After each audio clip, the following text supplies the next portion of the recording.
This program is brought to you by PennyMac TPO. Visit tpo.pennymac.com to learn more about becoming a partner and starting your journey to greatness. With the people, products, and technology to take you there, it's why they say at PennyMac, greatness lives here.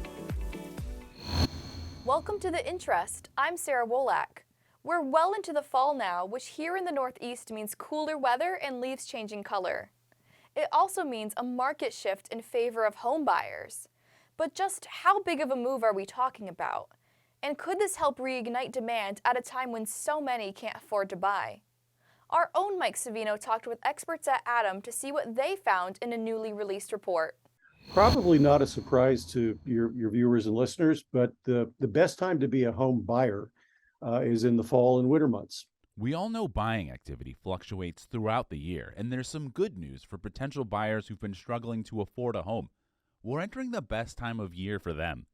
Yeah, pretty significant difference both in sales volume and in the prices you pay. But just how big of a seasonal difference are we talking about?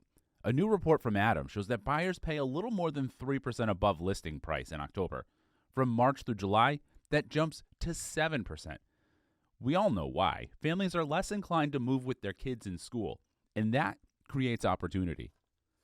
And as anybody who's tried to buy a house in the last couple of years will tell you that less competition is actually a good thing. The trend did fluctuate some in the pandemic thanks to remote learning and remote working.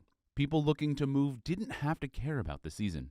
There was a lot of pent-up demand from the spring and summer months, the first year of COVID that needed to be met. But Adam says the market is returning to this trend.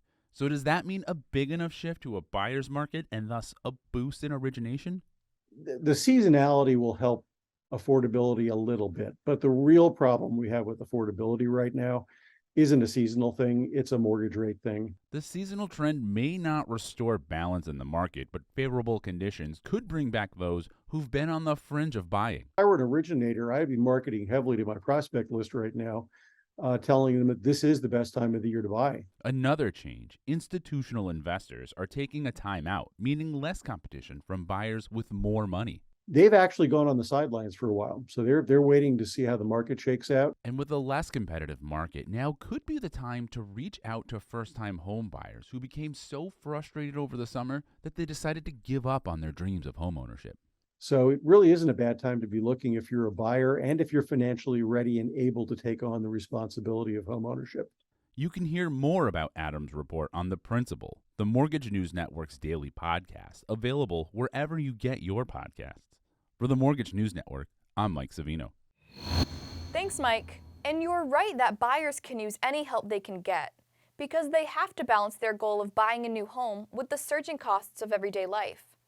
A new report from Redfin found the size of down payments doubled earlier this year, but have since come back down a tad, and inflation is likely a reason. The median peaked at $66,000 in May and June. That's twice what it was 2 years ago. By July, that number was back down to $62,500. And the down payments are also representing a smaller portion of the total sale. In July, the down payment was 15% of the sale. That's equal to where it was a year ago, but down slightly from the 18% high this spring. Redfin says this is partly because buyers want to keep some savings to brace for monthly mortgage payments. Black Knight noted Monday that the payment-to-income ratio is at its highest point since 1985. But inflation is also partly to blame. The CPI peaked at 9.1% this summer, meaning the price of everything from gas to groceries kept buyers from growing their savings. Will inflation send us into a recession? Coming up, we'll hear from one expert who thinks this is merely a hangover. Don't miss the largest regional mortgage show in the nation. The New England Mortgage Expo returns to Mohegan Sun in Connecticut, January 12th and 13th. See us at www.anymortgageexpo.com. Start your year with the best connections in the industry. Dozens of sessions, scores of exhibitors. It's where success is written every hour. www.anymortgageexpo.com. Welcome back. We've heard from plenty of experts warning that we're headed for a recession and that it could happen before the end of the year. But not everyone feels that way. A top economist with the University of California, Riverside thinks we're in what he calls a stimulus hangover. While the market is tough on consumers, he says it's because of COVID stimulus money and not because of problems that typically indicate a recession. It's a period of time defined by excess capacity. People want jobs, can't find them. Unemployment is high. Factories have the ability to produce goods, but no one wants to buy them. Capacity utilization is low. That's not happening in our world today. Talking with some credit unions in California, Thornburg also blamed the Federal Reserve and its rate hikes for GDP falling in the last 2 quarters. So what does that mean for the housing market? Thornburg says stimulus funds have had their biggest impact on home prices, but one benefit has been owners seeing their home values go way up. Still, Thornburg is confident that the housing market is not headed for a crash. We'll be right back with what's interesting today.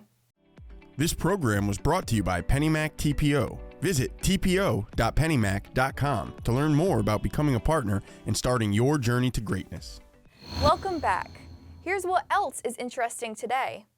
After rising for 6 straight weeks, mortgage rates slipped ever so slightly. Freddie Mac announced today that the average rate for the 30-year is down to 6.66%, while the 15-year fixed is now at 5.9%. Economists say that the fall was because of concerns over the economy. For more on these and all of today's top stories, go to mortgagenewsnetwork.com.